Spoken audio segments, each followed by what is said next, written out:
Hello बच्चों, कैसे हैं आप सब। आशा करते हैं सभी अच्छे होंगे। आज हम शुरुआत करते हैं ह्यूमन रिप्रोडक्शन चैप्टर के। तो ह्यूमन रिप्रोडक्शन के बारे में पढ़ेंगे, जानेंगे कि ह्यूमन रिप्रोडक्शन के अंदर क्या क्या चीज़ें पाई जाती हैं और क्या क्या चीज़ें होती हैं जिसको हमें पढ़ना है और जो हमारे सिलेबस के लिए इम्पोर्टेंट है। तो शुरू करते हैं चैप्टर। सबसे पहले दिया हुआ है यहाँ पर male reproductive organ. Male reproductive organ का मतलब क्या होता है? नर जनन अंग। कौन कौन से नर जनन अंग? जैसे कि हम लोग देख रहे हैं कि नर जनन अंग जो हैं वो दो टाइप से हैं। ठीक है, पहला टाइप कौन सा है इसमें? पहला टाइप है इसमें कौन सा? Primary sex organ. तो प्राइमरी सेक्स ऑर्गन किसे कहते हैं? तो प्राइमरी सेक्स ऑर्गन के लिए जो है वो सिर्फ एक ही चीज़ रिस्पॉन्सिबल है, जो कि है क्या? हमारा जो है हमारा टेस्टिस। ठीक है, हम पढ़ेंगे क्या किसके बारे में? टेस्टिस के बारे में। उससे पहले हम एक जान लें एक चीज़ कि नर जनन तंत्र के अंदर क्या क्या चीज़ें जो होती हैं वो पाई जाती हैं। तो सबसे पहले हमने देखा कि मेल रिप्रोडक्टिव सिस्टम के अंदर जो है वो दो चीज़ें पाई जाती हैं। एक होती है प्राइमरी सेक्स ऑर्गन और दूसरा होता है क्या? Secondary sex organ. Primary sex organ के अंतर्गत पाया जाता है क्या? टेस्टिस। और सेकेंडरी सेक्स ऑर्गन के अंदर क्या पाया जाता है? जैसे कि बच्चों हम लोग देख रहे हैं सेकेंडरी सेक्स ऑर्गन के अंदर क्या पाई जाती है? ये सारी चीज़ें, यानी एपिडिडाइमिस हो गया, वासा डिफरेंस हो गया, यूरेथ्रा हो गया और पेनिस हो गया। और इसके साथ ही साथ उसके अंदर क्या क्या चीज़ें पाई जाती हैं?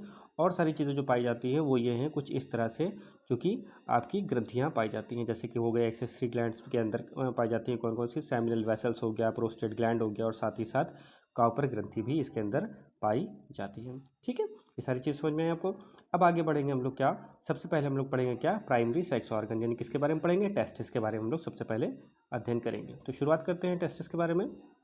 दिया हुआ है टेस्टिस किसे कहते हैं? तो टेस्टिस जो होता है किसे कहते हैं? जैसे कि दिया हुआ है यहाँ पर वृषण को ही हम टेस्टिस कहते हैं। इसको टेस्टिस इसलिए कहते हैं क्योंकि ये प्लूरल है। पहली अगर एक सिर्फ टेस्टिस की अगर बात करें तो इसको टेस्टिकल्स बोलते हैं, पहली वाली को बोलते हैं क्या? टेस्टिकल्स। लेकिन जब अगर दो टेस्टिस एक साथ जुड़ जाते हैं तो उसको हम लोग बोलते हैं क्या? टेस्टिस, यानी वृषण कहते हैं। ठीक है, तो आगे दिया हुआ है क्या कि सभी पशुओं, मानव और जितने भी नर हैं उन सभी के अंदर जो है नर जनन ग्रंथि जिनके अंदर पाई जाती है, उन सब के अंदर जो है वो क्या पाया जाता है? वृषण पाया जाता है। जिस तरह से फीमेल्स के अंदर जो होती है वो क्या चीज़ें पाई जाती हैं? फीमेल्स के अंदर जो होती है वो पाई जाती है क्या? डिम्ब ग्रंथि, यानी अंडाशय यानी ओवरी पाई जाती है। उसी तरह जो मेल होते हैं उनके अंदर क्या पाया जाता है? उनके अंदर वृषण पाया जाता है। तो वृषण के कार्य क्या होते हैं? तो वृषण के दो प्रमुख कार्य होते हैं। कौन कौन से होते हैं वृषण के दो प्रमुख कार्य? नंबर एक होता है शुक्राणुओं का निर्माण करना। क्या करना? शुक्राणुओं का निर्माण करना। और नंबर दो पे इसके काम क्या होते हैं? जो हार्मोन्स होते हैं पुरुष के, एंड्रोजन हार्मोन्स और साथ ही साथ टेस्टोस्टेरोन हार्मोन्स, इनका निर्माण करना। ठीक है, तो पहला क्या हो गया? सबसे पहला हो गया क्या इसका कि शुक्राणुओं का निर्माण करता है, और साथ ही साथ दूसरा क्या हो गया कि एंड्रोजन का निर्माण और साथ ही साथ टेस्टोस्टेरोन नामक हार्मोन्स जो है उसका निर्माण करना होता है। ठीक है, आगे देखते हैं आगे दिया हुआ है क्या। आगे दिया हुआ यहाँ पे अंडकोश यानी स्क्रोटम की हम बात कर रहे हैं, जो कि वृषण जिसके अंदर पाए जाते हैं। ठीक है, उसकी हम बात कर रहे हैं। यहाँ पे क्या दिया हुआ है कि अंडकोश यानी टेस्टिस पुरुषों में पाई जाने वाली एक प्रकार की थैली होती है। ये अंडकोश की थैली के अंदर क्या पाए जाते हैं? दो अंडकोश पाए जाते हैं, यानी दो टेस्टिस पाए जाते हैं। और ये जो होते हैं आपके टेस्टिस जो होते हैं, क्या दिया हुआ है यहाँ पर कि इसमें छोटे छोटे लाखों की संख्या में शुक्राणु की कोशिकाएं जो होती हैं वो पैदा होती हैं। और अंडकोश यानी स्क्रोटम, अंडकोश का मतलब यहाँ पर स्क्रोटम से दिया हुआ है। ठीक है ना, स्क्रोटम की स्पेलिंग क्या होती है? ये होती है SCROTUM, ये होती है आपकी स्क्रोटम की स्पेलिंग। ठीक है, तो स्क्रोटम जो होता है इसके बारे में क्या बता रहे हैं कि स्क्रोटम के अंदर ही शुक्राणु जो होती है उसकी कोशिकाएं पैदा होती हैं, और स्क्रोटम जो होता है वो क्या करता है? उनको सुरक्षित करने का कार्य करता है। ठीक है, आगे बढ़ते हैं। ये दिया हुआ है आपका टेस्टिस। इस टेस्टिस को अगर हम देखते हैं तो ये है टेस्टिस का डायग्राम, और ये आपका दिया हुआ है एक टेस्टिस। ठीक है, और ये आपका है दूसरा टेस्टिस। ठीक है, तो ये जो टेस्टिस हो गया है इसके बारे में थोड़ा सा देख लेते हैं कि इस टेस्टिस के ऊपर अब क्या क्या चीज़ें पाई जाती हैं, अब क्या क्या चीज़ें हैं जो कि हमको उसके अंदर पढ़नी है। तो सबसे पहले हो गया क्या? टेस्टिस हो गया, और इसके बाद में ये आपकी जो सेकेंडरी ग्लैंड है, ठीक है, सेकेंडरी सेक्स ऑर्गन, ये क्या हो गया? एपिडिडाइमस हो गया। ठीक, फिर उसके बाद फिर जैसे कि आपने पढ़ा कई सारी ग्रंथियां हैं, प्रोस्टेट ग्रंथि है, ठीक है, बल्बोयूथरल ग्रंथि, इसी को एक कॉपर ग्रंथि भी कहा जाता है, अभी आगे पढ़ेंगे। ठीक है, ये वाली जो लाइन दिखाई दे रही है आप लोगों को, ये वाली कलर चेंज कर देते हैं थोड़ा सा। ठीक है, ये वाली लाइन, ये जो यहाँ पर येलो कलर से दिख रही है, आपको यूरेथ्रा दिखाई दे रही है यहाँ पर। ठीक है, और इसी की तरह से यहाँ पर सेमिनल वैसल है ये चीज़। ठीक है, और साथ ही साथ यहाँ पर ये ब्लैडर दिखाई दे रहा है जो कि यूरी ब्लैडर है ना, ये यूरी ब्लैडर दिखाई दे रहा है आपको। ठीक है, ये यूरेथ्रा दिखाई दे रही है जहाँ से आपकी यूरिन जो है वो पास आउट हो रहा है और ये जा करके एक जगह पे स्टोर हो रहा है, ठीक है। तो ये है आपका वास डिफरेंस, ये हो गया वासा डिफरेंस, ठीक है ना। ये हो गया आपका प्रोस्टेट ग्लैंड, ये सारी चीज़ें जो हैं वो इसके अंतर्गत आएंगी, ठीक है। तो आगे पढ़ते हैं। दिया हुआ है क्या, सेकेंडरी सेक्स ऑर्गन। हमने बताया था कि अभी सेकेंडरी सेक्स ऑर्गन के बारे में पढ़ेंगे। तो सेकेंडरी सेक्स ऑर्गन के अंदर क्या क्या चीज़ें पाई जाती हैं, जैसे कि बताया जा रहा है कि सेकेंडरी सेक्स ऑर्गन जिसको हम लोग क्या बोलते हैं, एपिडिडाइमस बोलते हैं। क्या बोलते हैं इसको हम लोग, एपिडिडाइमस बोलते हैं। यह पुरुष जननतंत्र की एक ऐसी नलिका है जो कि टेस्टिस और कौन सी, वासा डिफरेंस यानी शुक्र वाहिका को आपस में जोड़ती है, ठीक है। तो किसको किसको आपस में जोड़ती है, टेस्टिस को और साथ ही साथ वासा डिफरेंस यानी शुक्र वाहिका। टेस्टिस यानी वृषण और शुक्र वाहिका को आपस में जोड़ने वाली नलिका है कौन सी, एपिडिडाइमस है, ठीक है। अभी एपिडिडाइमस का आगे चित्र भी बना हुआ है, वो आपको दिखाया जाएगा तो आपको अच्छे से क्लियर हो जाएगा, ठीक है।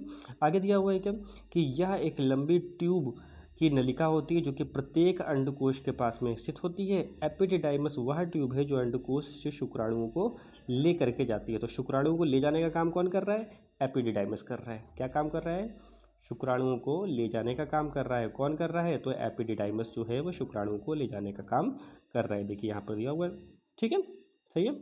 चलिए ठीक है, आगे बढ़ते हैं। ये देखिए ये दिया हुआ है आपका एपिडिडाइमस। तो एपिडिडाइमस कौन सा चीज सेक्शन है, ये देखिए ये चीज़ देखिए, इसको इंडिकेट किया गया ना एपिडिडाइमस, ये एपिडिडाइमस है, ठीक है। ये आपका टेस्टिस हो गया, ठीक है। अच्छा, टेस्टिस के बारे में आपको पता ही है, टेस्टिस जो होता है वो रखा हुआ पाया जाता है किसके अंदर, एक पाउच के अंदर, जिसको हम लोग क्या बोलते हैं, स्क्रोटम बोलते हैं। और स्क्रोटम की एक खास बात क्या है कि जब विंटर का सीज़न आता है, ठीक है, तो विंटर का जब सीज़न आता है तो ये जो स्क्रोटम है ना, ये ऊपर की तरफ चढ़ जाता है, ठीक है। और जैसे ही जैसे समर का सीज़न आ जाता है, ये स्क्रोटम जो है वो क्या हो जाता है, ढीला हो जाता है और नीचे की तरफ आ जाता है, ठीक है।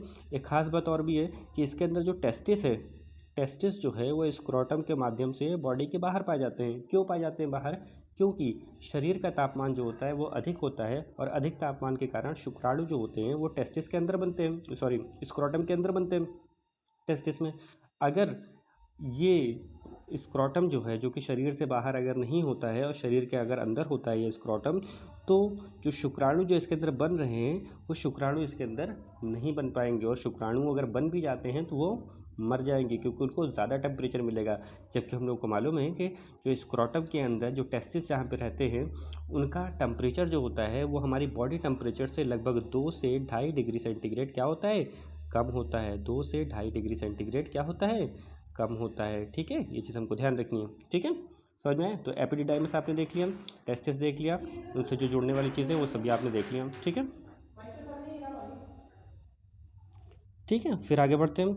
अगला देखते हैं, अगला सेक्शन दिया हुआ है यहाँ पर वासा डिफरेंस का। तो वासा डिफरेंस क्या होता है, जैसे कि आपको लिखा हुआ है सामने स्लाइड दिया हुआ है, क्या वासा डिफरेंस एक ऐसी नलिका होती है जो कि शुक्र वाहिनी को भी इसको कहा जाता है। और साथ ही साथ ये एक ऐसी ट्यूब होती है जो आपके मूत्राशय यानी जो यूरिन वाला सेक्शन है उसके पीछे जो आपका श्रोणी मेखला जो होता है, जिसको हम लोग बोलते हैं क्या, पेल्विक वाला सेक्शन होता है, वहाँ पर जाकर के इसकी संरचना एक बनी होती है और जाकर के किससे जुड़ जाती है, जाकर के यूरिन वाले मार्ग से जुड़ जाती है, ठीक है। तो इसको हम लोग क्या बोलते हैं, इसको हम लोग बोलते हैं वासा डिफरेंस। आगे अक्षर अगर नॉर्मल भाषा में अगर देखेंगे, ये तो भाई बड़ी खतरनाक वाली हिंदी हो गई है। अब थोड़ा सा नॉर्मल में अगर देखते हैं तो क्या लिखा हुआ है कि यह एक प्रकार का ट्यूब होता है जिसमें क्या होता है, शुक्राणु जो होते हैं वो जमा होते हैं और यह शुक्राणु को अंडकोश की थैली से बाहर क्या नाम है, निकालता है। वासा डिफरेंस यानी एपिडिडाइमस जो होता है वो मूत्र मार्ग के बीच में होता है। इन्हें एक साथ को, इन सबको जोड़ने का काम करता है, किसको, वासा डिफरेंस जो होता है वो इन सबको एक साथ जोड़ने का काम करता है। यानी एपिडिडाइमस और मूत्र मार्ग को, इन दोनों को एक साथ जोड़ने का काम करता है कौन, तो वासा डिफरेंस जो है वो इन दोनों को एक साथ जोड़ने का काम करता है। फिर से समझ लीजिए जरा, देखिए फिर से दिया हुआ है क्या, कि वासा डिफरेंस जो होता है वो एक ऐसी नलिका होती है जो कि शुक्र वाहिनी को साथ ही साथ किससे जोड़ती है, एपिडिडाइमस जो है, जो मूत्राशय के पीछे वाला सेक्शन होता है, उन दोनों से आपस में जोड़ती है। यानी एपिडिडाइमस के मूत्र मार्ग के बीच में वासा डिफरेंस जो होता है वो इन तीनों को एक साथ में जोड़ने का काम करता है, ठीक है, समझ में आ गया। आगे देख लेते हैं कहाँ पड़ेगा वासा डिफरेंस। तो वासा डिफरेंस जो है वो ये वाला सेक्शन है, देखिए यहाँ पर ये कहाँ जा रहा है, ये वाला सेक्शन जा रहा है यहाँ पर, ठीक है। तो वासा डिफरेंस जो है जो कि जुड़ा हुआ है किससे, एक यहाँ पर हो गया हमारा टेस्टिस वाला सेक्शन, ये देखिए ये टेस्टिस वाला सेक्शन है ना। और इसी के ऊपर जो है वो क्या है, ये है एपिडिडाइमस। तो एपिडिडाइमस जैसे ही निकली तो ये जाकर के कहाँ जुड़ी, जाकर के वासा डिफरेंस से जाकर के जुड़ गई, यानी टेस्टिस को, एपिडिडाइमस को, और इन सब को जाकर के जोड़ने का काम कर रहा है किससे, ये वाले सेक्शन से, यानी यूरेथ्रा वाले सेक्शन से, यानी मूत्र मार्ग वाले सेक्शन से ये जोड़ने का काम कर रहा है। कौन जोड़ने का काम कर रहा है, वासा डिफरेंस कर रहा है, ठीक है, समझ में आ गया। आगे बढ़ते हैं, अगला देखते हैं। आगे दिया हुआ है क्या, यूरेथ्रा। यूरेथ्रा क्या होता है, तो यूरेथ्रा को हम लोग क्या बोलते हैं, इसको हम लोग बोलते हैं क्या, जहाँ पर मूत्र स्टोर होता है, ठीक है, उसकी हम बात कर रहे हैं। तो क्या दिया हुआ है आगे, यहाँ पे दिया हुआ है कि यह एक प्रकार का ट्यूब होता है जो मूत्र को शरीर से बहने देता है तथा यह स्खलन के दौरान वीर्य में पारित होने वाले चैनल भी हैं। मस्तिष्क मूत्राशय की मांसपेशियों को कसने का संकेत देता है और साथ ही मूत्राशय से मूत्र को निचोड़ता है तथा मस्तिष्क रिफ्लेक्टर में मांसपेशियों को आराम करने के लिए संकेत देता है तथा मूत्र मार्ग के माध्यम से मूत्राशय को बाहर निकल सके। और यही क्रम जो होता है वो बराबर बराबर होता रहता है, जिसके कारण क्या होता है कि किसी भी व्यक्ति को जो होता है वो नॉर्मली यूरिन होता है, ठीक है। खतरनाक लैंग्वेज थी, समझ भी नहीं आया, फिर से सुनिए। अब हमारी लैंग्वेज में बात कर लेते हैं थोड़ा सा। सीधे सीधे शब्दों में यहाँ पर दिया गया है कि यदि ये यूरेथ्रा की अगर हम बात करते हैं, यूरेथ्रा जो होता है एक ऐसा सेक्शन होता है जो कि क्या करता है कि जो भी यूरिन जो जहाँ पर होता है, जहाँ पर भी यूरिन होता है तो वो उसको स्टोर करने काम करता है। इसकी स्किन जो होती है इस वाली यूरेथ्रा की ऐसी बनी हुई होती है और माइंड जो है वो इसको एक तरह से ऐसे क्या नाम है सिग्नल देता है कि ये वाली स्किन जो है, जैसे कि मान लीजिए यहाँ पर यूरिन भरा हुआ है, ठीक है, या यूरिन नहीं है मान लेते हैं, तो माइंड जो है वो इसको इंडिकेशन दे रहा है कि अभी यहाँ पर यूरिन नहीं है, ठीक है, कोई दिक्कत नहीं, इस वाली स्किन को यानी इस वाली जो यहाँ पर जो त्वचा है उसको क्या कर लो, थोड़ा सा रिलैक्स कर लो। और जैसे ही क्या नाम है यहाँ पर यूरिन भर जाता है तो अपनी जगह को क्या कर लेता है, कॉन्ट्रैक्ट कर लेता है, यानी क्या बोलते हैं सिकोड़ लेता है, जिससे कि क्या होता है कि जो यूरेथ्रा वाला सेक्शन जो होता है वो टाइट हो जाता है, ठीक है। अभी आगे फिगर दिखाते हैं तो आपको अच्छे से समझ में आएगा। देखिए जैसे कि हम लोग सब ने बताया क्या कि यूरिनरी के सेक्शन से जुड़ा हुआ है, आप सभी को मालूम है दोनों किडनी आएगी, दोनों किडनियाँ जा करके किससे जुड़ रही हैं, एक नली के माध्यम से जुड़ रही हैं, और ये वाला है आपका क्या, ब्लैडर, ठीक है, जिसके अंदर क्या हो रहा है, मूत्र जो है वो इकट्ठा हो रहा है। तो मूत्र जो है जो कि इकट्ठा हो रहा है यहाँ पर, और उसका रास्ता जो है किससे जुड़ा हुआ है, ये वाले सेक्शन से, और इसी सेक्शन को हम लोग क्या बोल रहे हैं, इसको हम लोग बोल रहे हैं क्या, यूरेथ्रा। तो किसको यूरेथ्रा बोला जा रहा है, इस वाले सेक्शन को यूरेथ्रा बोला जा रहा है। और यही जो है वो क्या करता है, कॉन्ट्रैक्ट करता है अपने स्किन को और उसको रिलैक्स करता है, ठीक है, समझ में आया ना। ये वाला काम जो है किसका होता है, यूरेथ्रा का होता है, ठीक है। चलिए ठीक है, आगे देख लेते हैं। आगे दिया हुआ है क्या, पेनिस के बारे में दिया हुआ है कि पेनिस किसे कहते हैं। तो ये जो है वो किसी मेल पर्सन का जो होता है वो बाहरी जनन अंग होता है। लिंग को जो है वो दो भागों में बांटा जाता है। एक सेक्शन होता है क्या, ठीक है। तो ये चीज़ आपको समझ में आ गई कि जो मेल का सेक्शन जो होता है वहाँ पे क्या है, दो भागों में बटा हुआ होता है। एक सेक्शन होता है शाफ्ट, दूसरा होता है ग्लांस। ग्लांस जो होता है वो क्या होता है, जो मेल का सेक्शन होता है ना, पेनिस वाला सेक्शन, उसका जो आगे का सिरा होता है उसको हम लोग ग्लांस बोलते हैं, और जो पूरा सिरा जो होता है, जो अंदर की तरफ से पूरा सिरा जुड़ा हुआ होता है, उसको हम लोग क्या बोलते हैं, शाफ्ट बोलते हैं, ठीक है।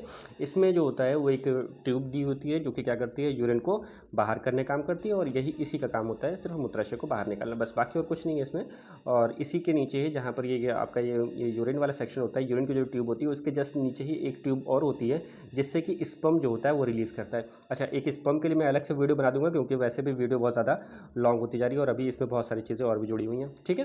तो ये सारी चीज़ समझ में आ गई। अब पेनिस के स्ट्रक्चर को बनाने की जरूरत तो है नहीं, वो सब लोग आप लोग को पता है, ठीक है। आगे देख लेते हैं। आगे दिया हुआ क्या, एक्सेसरी ग्लैंड। एक्सेसरी ग्लैंड क्या होती है, कितने प्रकार की होती है, तो सामने आपको दिखाई दे रहा है कि एक्सेसरी ग्लैंड जो होती है वो लगभग 3 होती हैं। और इनमें क्या नाम है, क्या होता है, ये ग्रंथियाँ जो होती हैं वो अपने आप से हार्मोन्स वगैरह सिक्रेट करती हैं, ठीक है।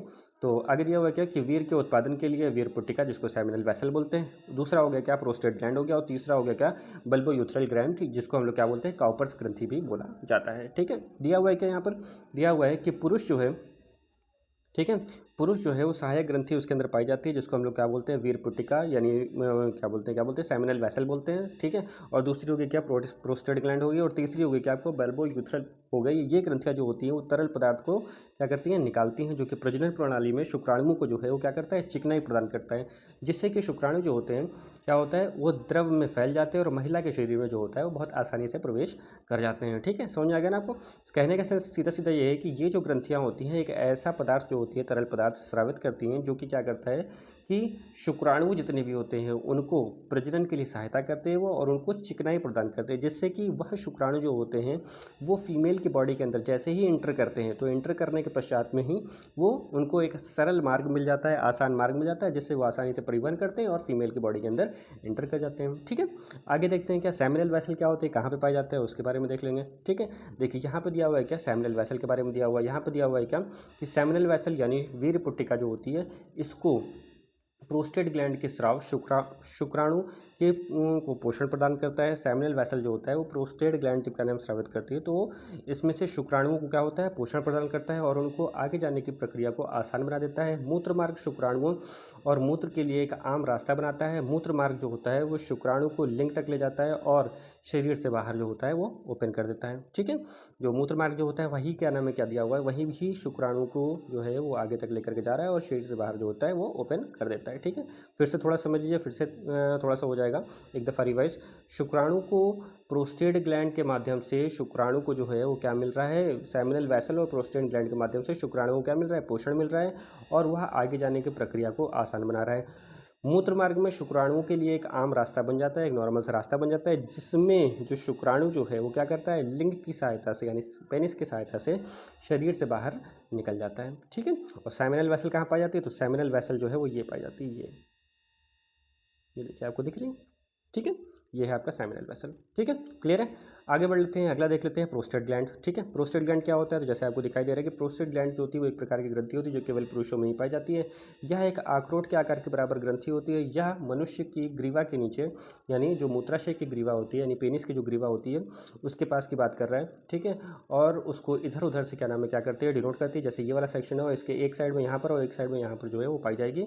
कौन सी चीज़ पाई जाएगी, प्रोस्टेट ग्लैंड पाई जाएगी। ठीक है, आगे दिया हुआ है कि प्रोस्टेट एक ऐसा दूधिया तरल पदार्थ बनाती है जो कि वीर्य में एक प्रकार का अंश होता है और शुक्राणुओं के लिए भोजन का काम करता है, यानी शुक्राणुओं को पोषण देने का काम करता है।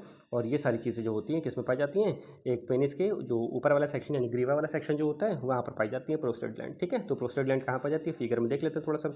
ये देखिए आपको दिखाई दे रही ग्रीन कलर की ग्लैंड दिखाई दे रही ग्रीन कलर की, तो ये ग्रीन कलर की जो ग्लैंड है ना यही प्रोस्टेट ग्लैंड है। ठीक है, समझ में आ गया। चलिए ठीक है, आगे बढ़ते हैं। देखिए दिया हुआ है क्या, कॉपर्स ग्लैंड। कॉपर्स ग्लैंड क्या होता है, कॉपर्स ग्लैंड जो होता है ये मटर के आकार की जो होती है वो एक प्रकार की ग्रंथि होती है और ये पुरुषों के अंदर पाई जाती है। और क्या दिया हुआ है कि यह प्रजनन में प्रोस्टेट ग्लैंड के नीचे स्थित होती है। ठीक है, प्रजनन प्रणाली में अगर मेल सेक्स ऑर्गन की बात किया जाए तो वहाँ पर क्या होती है, जो प्रोस्टेट ग्लैंड जहाँ पे होती है उसके जस्ट नीचे ये पाई जाती है। ये स्खलन से पहले गाढ़ा स्पष्ट बलगम जैसा पदार्थ उत्पन्न करती है, यही स्पंजी मूत्र मार्ग में चला जाता है और ये उसका काम कर जाता है। ठीक है ना, तो कॉपर्स ग्लैंड जो होता है वो क्या करता है कि प्रोस्टेट ग्लैंड के जस्ट नीचे पाई जाती है, मटर के दाने के आकार की संरचना होती है इसकी। ठीक है, और थोड़ा सा गाढ़ा पदार्थ जो होता है वो इसमें बनता है जिस तरह से, जो कि बनता है किस तरह से, जिस तरह से बलगम होता है। ठीक है ना, आगे क्या दिया हुआ है, अच्छा बल्बोरेथ्री ग्लैंड को ही जो है वो कॉपर्स ग्रंथि कहा जाता है। क्या दिया हुआ है, स्पंजी मूत्र मार्ग को चिकनाई देने का कार्य करता है तथा साथ ही साथ जो भी द्रव्य उत्सर्जित होता है ना, यानी कि वीर्य की बात कर रहा है, स्पर्म की बात कर रहा है, उसके पीएच के लिए ये जिम्मेदार होता है। साथ ही साथ मूत्र को जो है वो अम्लीय नहीं होने देता है, ये इसका काम होता है किसका, कॉपर्स ग्रंथि का। ठीक है, तो कॉपर्स ग्रंथि कहाँ पे पाई जाती है, ये होती है भाई कॉपर्स ग्रंथि। ठीक है, दिखाई दे रही कॉपर्स ग्रंथि। चलिए अच्छी बात है। तो ठीक है, अगर वीडियो अच्छी लगी है तो लाइक और सब्सक्राइब मार दीजिएगा। ठीक है, और थैंक्स फॉर वॉचिंग। ठीक, बहुत अच्छा लगा। अगर क्लास अच्छी लगे तो प्लीज़ दूसरे को ज़रूर शेयर करना। ठीक है, थैंक यू।